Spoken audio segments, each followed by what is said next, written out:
virtual applause for Eunice as she takes the stage to share her expertise and guide us through this insightful discussion. Thank you, Quinn, for your nice words. Hi, everyone. I'm Eunice. It's a pleasure to have you all here today, in person and virtually. So look, the reason why we're all here today is because we want to understand how to be able to improve our communication. A little bit about me. I've bounced between Hong Kong and Sydney quite a lot growing up. And because of that, I've always had a lot of conflict, not knowing where I stand and not knowing where I belonged. And especially when it comes to communicating and being in relationships as well, I didn't really quite know how to navigate that. So that's why we're here today. So you must all be wondering, like, why are you here to tell us this? Why you? What makes you the person to tell us all this today? Well, first, because I've lived it. As an Asian, as a millennial, as a therapist, as a third cultural kid, I've blown things up at home with my parents to the point where she left home for a few nights to her sister's place. We went from talking about absolutely everything to absolutely nothing. And I've always lived with a kind of resentment and anger towards my parents, but I never really understood why. I never really understood why I didn't have the confidence to speak up, to set boundaries, and to ask for my needs to be met until I went to therapy myself. And so it made me realize that if you don't address your childhood traumas, it will rear its head in your romantic relationships, and it ends up hurting the people that are closest to us. So that is why improving your communication is so important. So this is what I hope you will gain from today's session. First, learn the art of speaking up, the validation sandwich tool that I have for you all, having a heart-to-heart talk, and follow-up conversations and discussions. I also want you to be able to start seeing yourself and your parents as human beings, because at the end of the day, we're all trying our best with what we know at the time. We're all trying our best with the limited knowledge and resources that we have at the time. And that's all we can ask for. Next, I want you to all remember that deep down, there's an inner child within us that just wants to be loved. We want to feel safe. We want to feel like we belong. And so when our inner child feels healed and we feel loved, that's when we can move on. And finally, learn to deal with, learn to navigate uncomfortable conversations with everyone. So like calling people out, setting boundaries, speaking up, articulating your thoughts, feelings in respectful ways. Okay, I found this meme and I really, really like it because I think it's very relatable. Anyone here has watched Everything Everywhere All at Once? Yeah, lots of tears. I actually watched this movie with my mom in the cinemas back then, and I ended up crying 6 times. And I still remember my mom looking at me like, what's wrong with you? Safe to say that there were a lot of themes in this movie that brought up a lot of emotions for me, like anger, resentment, and all that. And so, yeah, it was a good experience. And we've also got this iconic movie, Crazy Rich Asians, where Michelle Yeoh tells her that you will never be enough. And I think the reframe here that I would encourage you all to keep in mind is, okay, well, when someone says that to us, like, you're not good enough, thanks for that. But at the same time, that's your own opinion. And based on what? Like, is it based on your opinion of like excelling on everything and getting 1000% on everything? So remember that you yourself have to also believe that you are enough, so that when people say hurtful things like that, it doesn't just hit you right away. Like, to develop a sort of filtration system that I will go through later.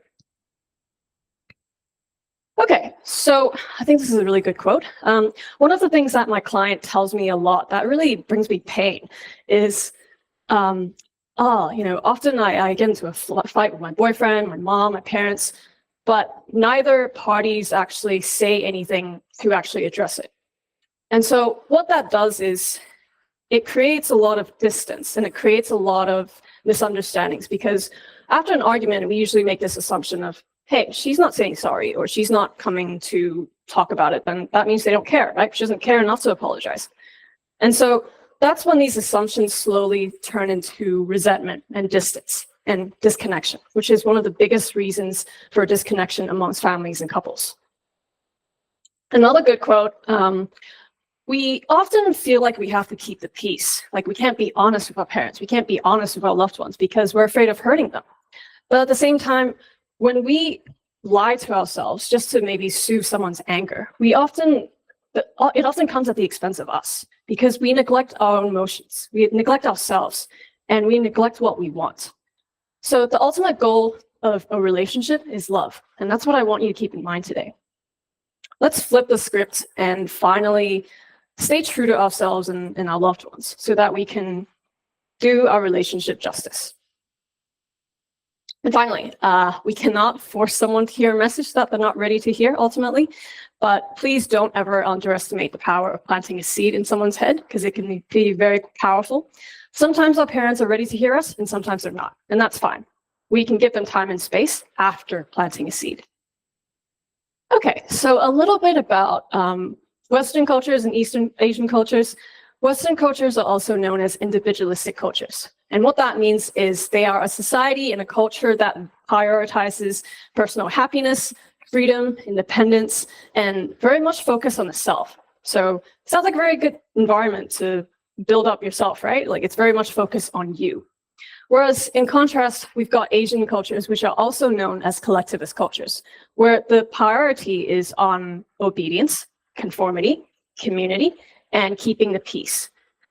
And so when you think about that on a macro level, it makes our communication has to be very subtle. It has to be very indirect because any negative emotions are frowned upon.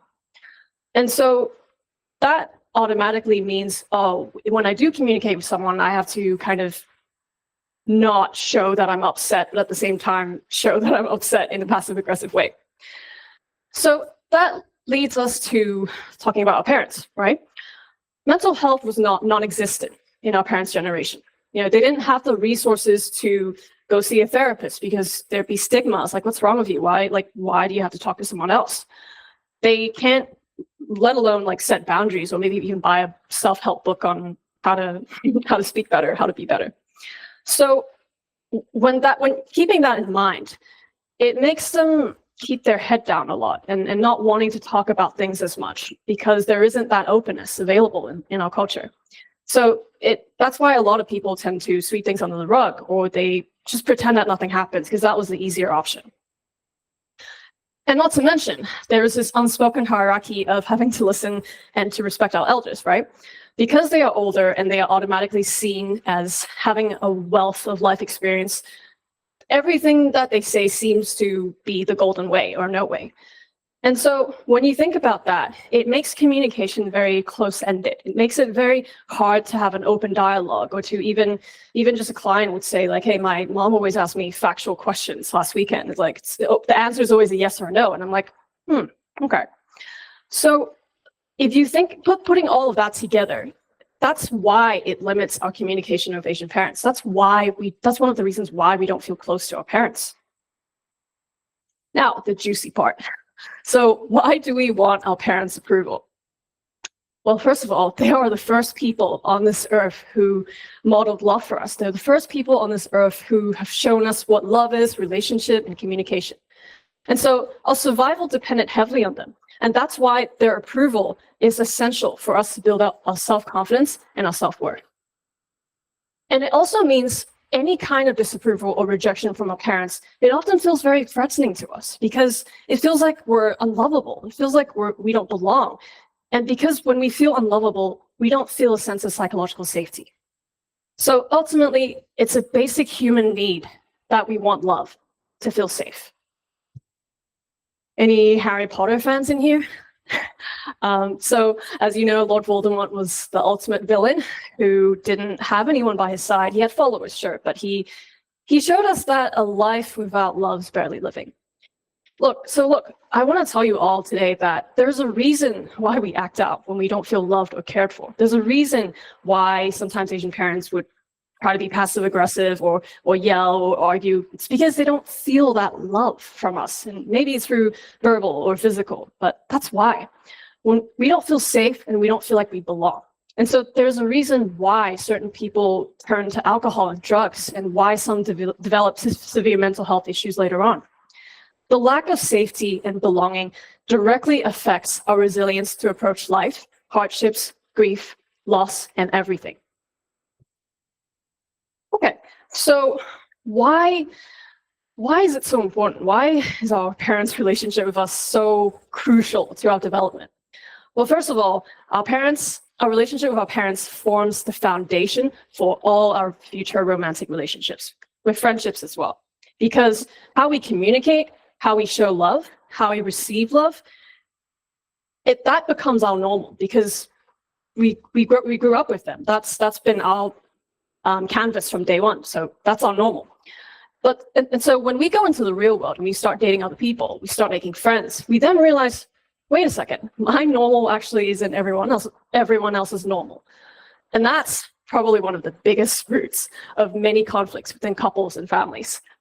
Quick example about me, when I first moved in with my partner, we argued so much. There was so many things that we argued about, just even how to do the dishes after we eat. My normal was that I clean up right away. He was like, I don't really care. So that's one example. Okay, so this is probably one of my favorite slides. Why does the lack of validation and acknowledgement hurt so much?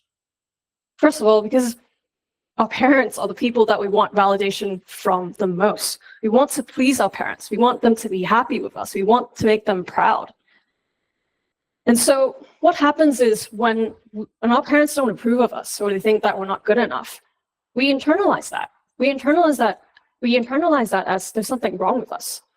So when you think back to when we were kids, we didn't have the ability to contextualize. We didn't have the ability to distance ourselves from hurtful words or labels. When we hear things like that, like on the diagram, like useless, worthless, stupid, we take that on because we don't have any information to go on to. And so that's why it creates problems with our self-worth. That's why we feel like we don't belong. That validation is so important. What that can manifest into is people-pleasing tendencies. So in this diagram, we want to focus on being on the right side. The one where it says, I love you, to be more encouraging so that we can inspire the next generation and our children to have the courage to speak up and to learn and to do things for the sake of joy, not because of pressure. Okay, so this is an example of passive-aggressive and reactive communication between my mom and I. Long story short, I went back to Hong Kong in 2022, July, after 4 years of not seeing my parents because of COVID. And something in me shifted. I felt like I couldn't really play along and just pretend nothing happened anymore. I couldn't pretend like we didn't have an argument and just go back to watching TV together. So I started speaking up more. And what happened was that I was ignored, as usual, dismissed, and even maybe attacked for speaking up. So my mom basically lashed out and she would say things like, hey, why are you disrespecting me? Why are you being so mean to me? Why are you ganging up against me with that? And I just remember feeling so angry. I was so angry that it wasn't even just about this one interaction anymore. It was about everything that stemmed from before, my childhood, my upbringing, and seeing that pattern of invalidation being played out again, that's what pissed me off even more. And so that's why I stupidly said, you know what, you do what you want. Nothing I say to this family matters anyway, because I'm just a child to you all. And that was not a very good way to go about it because that made her more reactive, right? So I acted out because I felt unseen, unheard, and invalidated, and insignificant, most importantly. And so instead of taking the time to process, I lashed out. And then my mom lashed out back. She's like, you don't show support to me, and you don't even offer me to do this. You're selfish. You only think about yourself. You know what? Never mind. See, at the end, she says, never mind, La, which is not a good way to end a conversation. So this is exactly what we want to not do. Okay, so tip number one. When something like this happens, especially in the aftermath, lean into your own emotions. Ask yourself, okay, what is it about this conversation or the situation, or what is it about my mom's tone that made me so angry? What's the emotion? Angry, resentful, disappointed. And so reflect on what was happening for you internally, because you need to be able to do that in order to gain clarity. Second, how did your mom's behavior or words make you feel? Well, it made me feel insignificant. It made me feel angry. So these are the things that you want to start to tease out so that you can gain more clarity into the situation. And ultimately, how does this affect my relationship with my parents? Well, it made me not want to talk to her. It made me feel like every time I say something, she's just going to deny it, dismiss it, irrelevant. So it made me not want to talk to her, basically. And that's why it affects the relationship. So tip number 2, identify what you want after processing your own emotions. Might be like, okay, well, you know what? I don't want to engage in this conversation like this anymore. I'm going to cool down and I'm going to come back to it when I'm less pissed off. And think about it this way.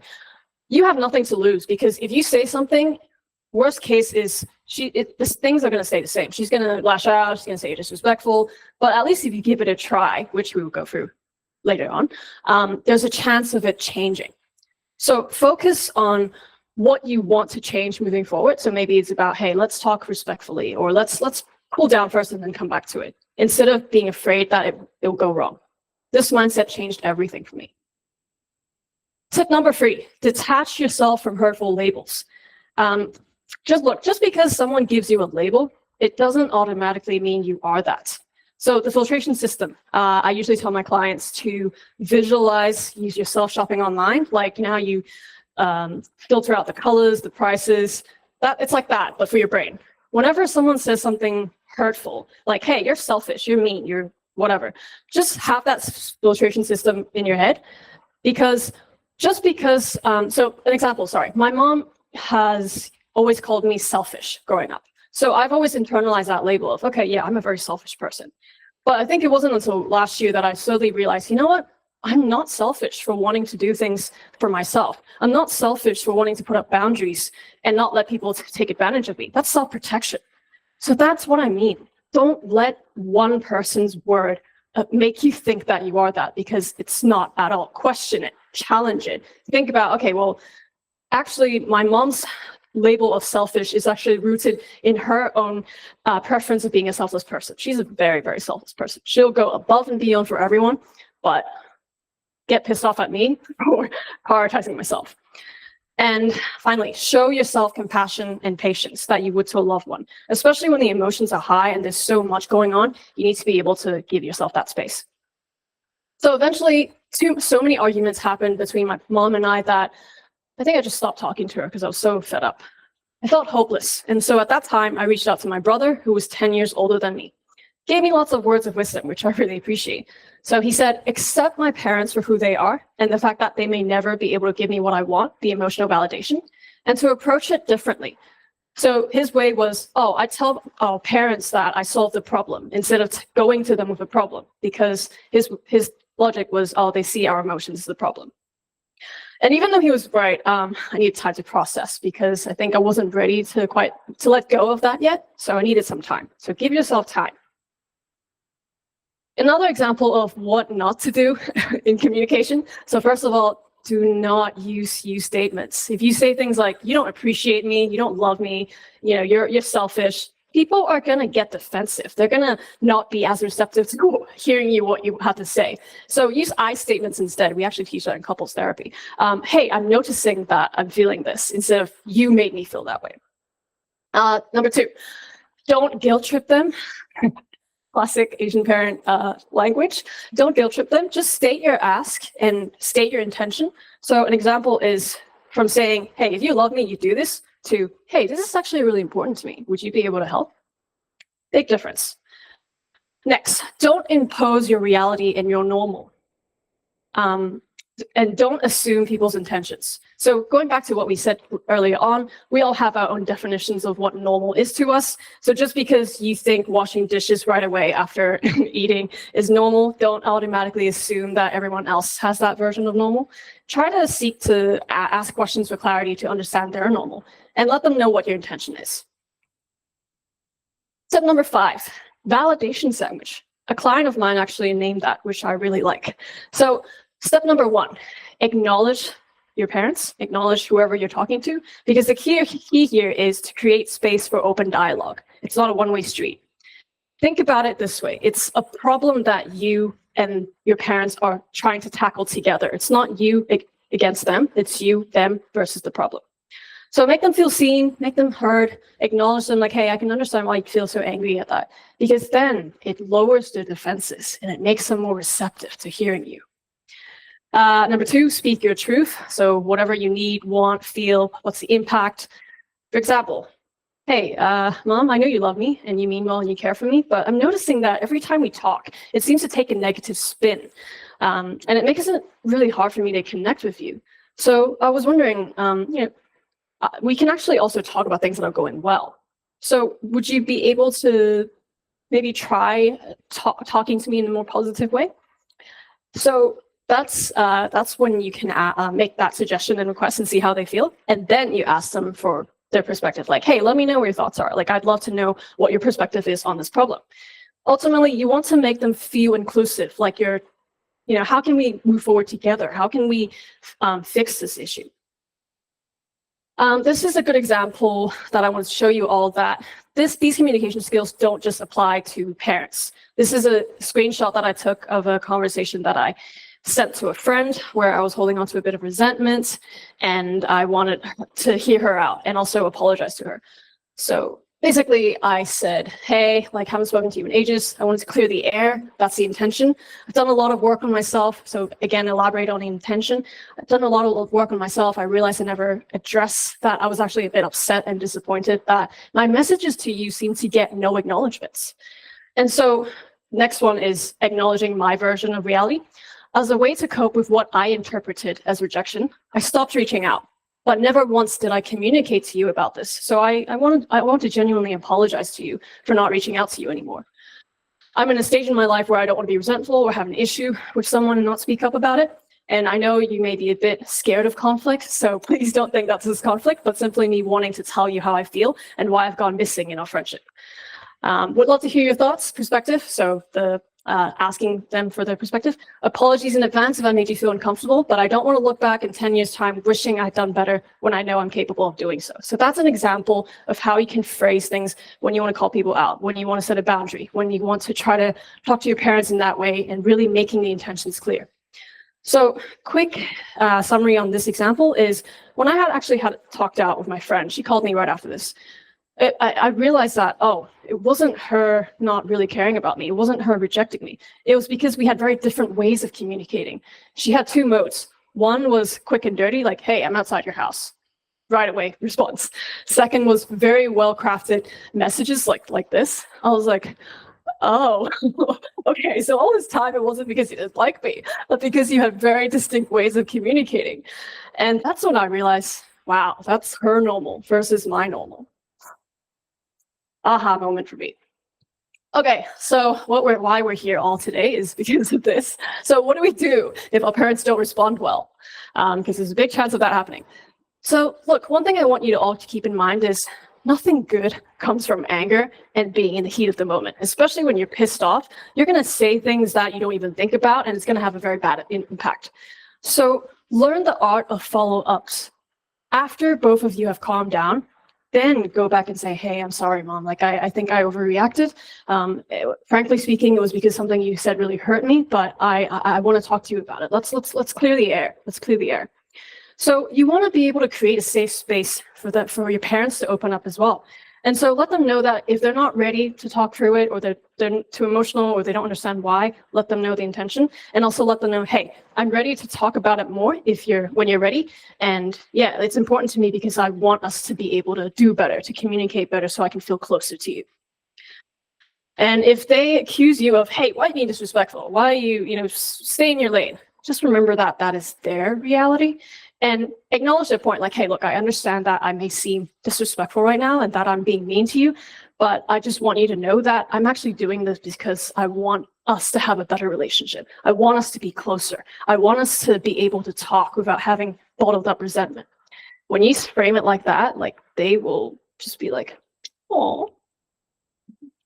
Okay, so after that, I also realized, don't put anyone on a pedestal. We often fall into these habits of seeing someone as, oh, wow, they're so good. They're so good. They're so charismatic. They're so sexy, whatever, that we start seeing them as above us. But then what that does is that puts us as beneath them. So see yourself as an equal. accept and maybe slowly come to terms with the idea that you might not be able to get your parents' approval, but you're still able to live and move on and continue because you are your own person. Third one, which I think is a very important one, is accept yourself. If you've really tried applying the skills today and tried talking to them, communicating intentions, and it still doesn't work, well, accept it for yourself and acknowledge that, hey, at least I've tried. I've tried to step out of my comfort zone, and I've tried to be closer to them. And finally, accept your parents for where they are at, not where you want them to be. That was a source of pain for me. I wanted them to be, in a sense, in a situation that I wanted them to be, but not where they were at. And until I fought with them and all that conflict happened, they're finally at a better place, which I love. And finally, surrender, make peace with what you cannot control. Okay, tip number 6, when tension is high, follow-up is key. So yes, an example is I once had an argument with my mom in the car. Don't even remember what we were arguing about, honestly. I was so angry, she was too. It was going nowhere, we were just reacting. And so when we got out of the car, we went to a cafe and we sat down in silence for a while. And then I think I couldn't take it anymore. She said, I'm sorry, I overreacted. I think, Mom, you may have misinterpreted or mistook what I said earlier. It's not that I'm not willing to drive you to the airport, but I simply wanted to understand how me being there when there's assistance already that would benefit you. That's all I meant from a practical point of view, not because I don't care about you. I would do anything for you. So I acknowledge that I may have come across in the wrong way. I'm sorry, I hope you understand. I was more practical and curious, not that I was saying no. And then I think she said, yeah, okay, I'm sorry too. You know, I was too emotional, sorry. And then we made up. So follow-up is key, especially when both parties are calm. I need to stress this point, calm, not pissed. So clear the air, apologize, acknowledge, and be honest. Okay, I really like this because improving your communication will 10x your confidence, your self-worth, your relationship, every room you walk into. Honestly, if I didn't go to therapy myself, I would not be standing with you all here today. I would not be doing this talk. So some really good takeaways here is, instead of trying to win, try to understand. Instead of making assumptions and expectations, ask for clarity. Instead of controlling people, learn to trust them and let go. Instead of betraying yourself, set boundaries. So, very good takeaways. Okay, so going back to the point where my mom left home for a few nights to her sister's place because she and I were just arguing so much. One day she came home and she came into my room and she said, hey, why don't you tell me anything anymore? And I think I remember just bursting into tears, and so did she, because we used to talk about everything. And so in her own ways, she was saying, look, Eunice, Dad and I love you dearly. We may not have the words to say what you want us to say. We may not be able to apologize, but we love you. And that's all we want you to remember. We're trying to do our best in terms of what we know best and what our parents taught us. And honestly, after this conversation, we both cried and we just hugged. That honesty, that heart-to-heart, that follow-up was what allowed us to reconcile our differences, to lay everything out on the table, and to finally be honest and say, hey, look, I'm sorry about that too. And it just didn't matter anymore because I love her, she loves me, and she was finally being vulnerable to me. She was coming to me and trying her best in her own way. And that meant a lot to me. What I realized is me speaking up gave my parents the bravery to do the same. And my dad also, I think I overheard him standing up for me in an argument he had, and it was awesome to hear it. So how do I get closer to my parents? Have heart-to-heart conversations. Pay attention to those windows of opportunities when they maybe they're a bit more personal.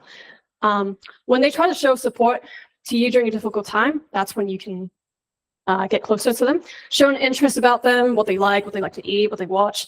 Basically, get to know your parents as a human, not just as your parents, and try to get them to know you as a person as well.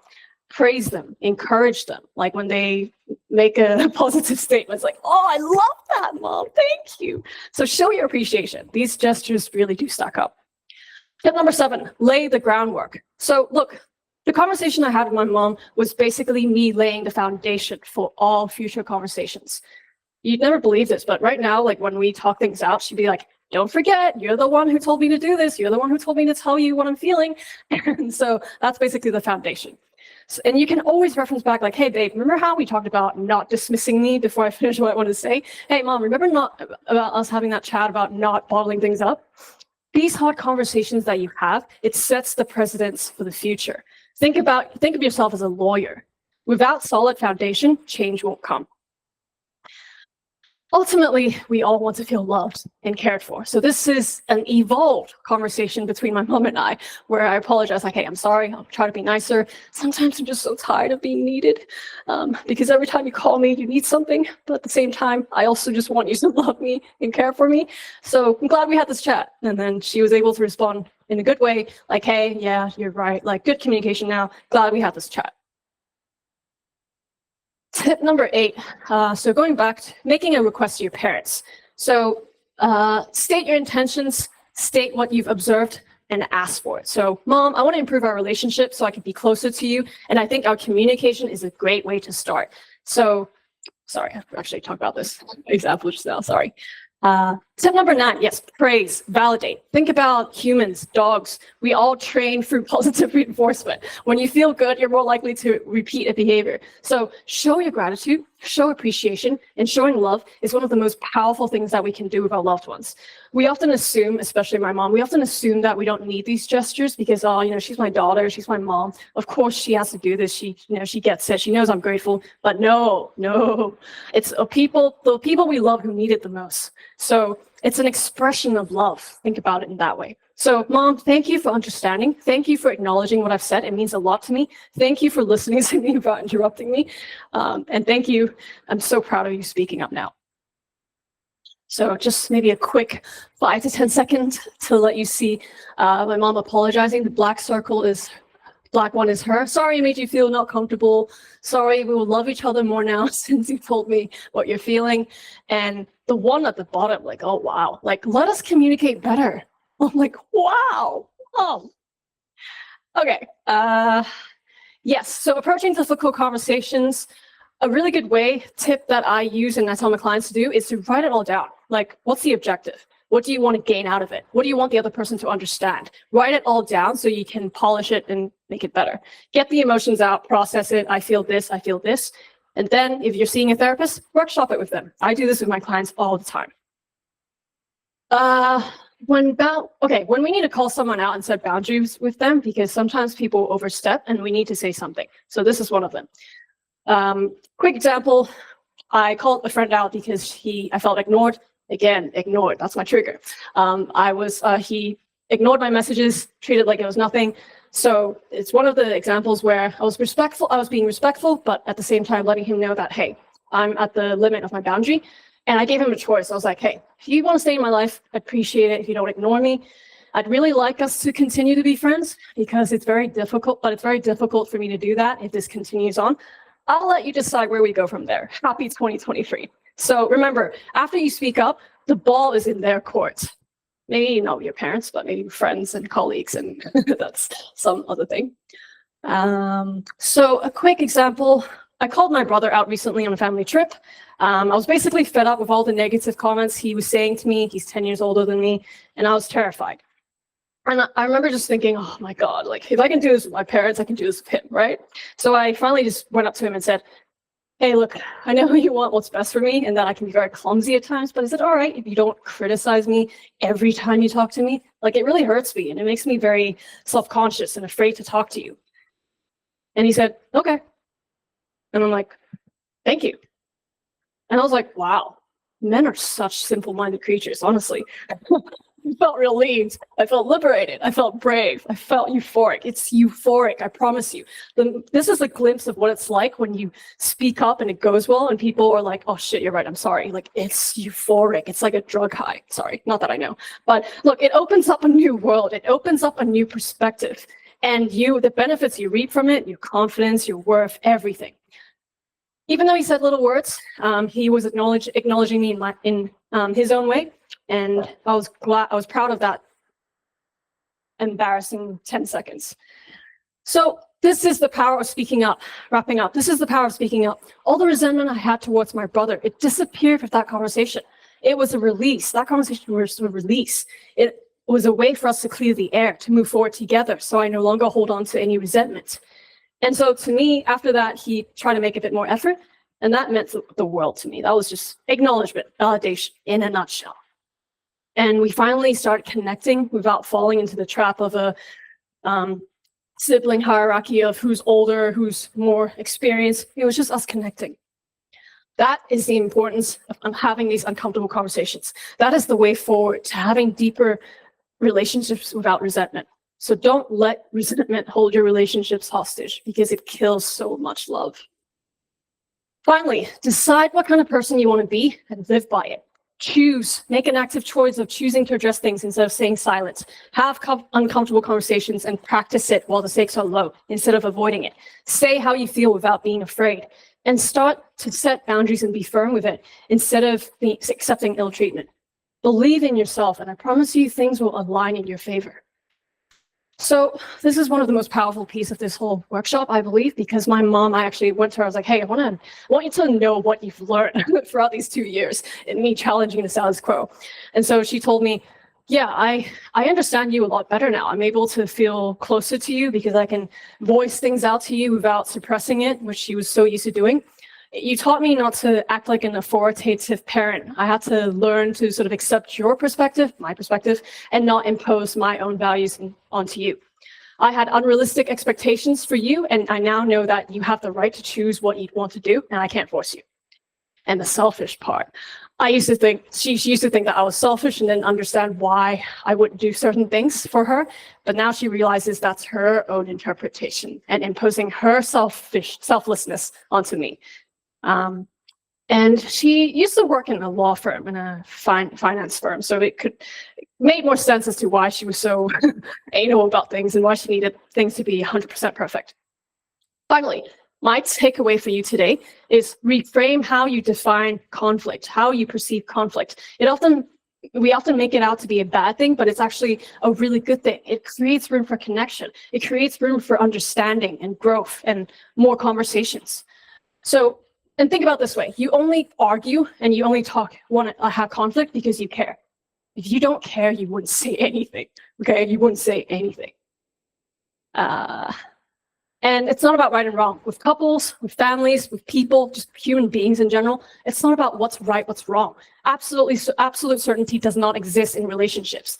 It's about what is normal for you and what is normal for the other person and how you can come together and try to understand where each other's coming from. So seek to understand their normal, not to win.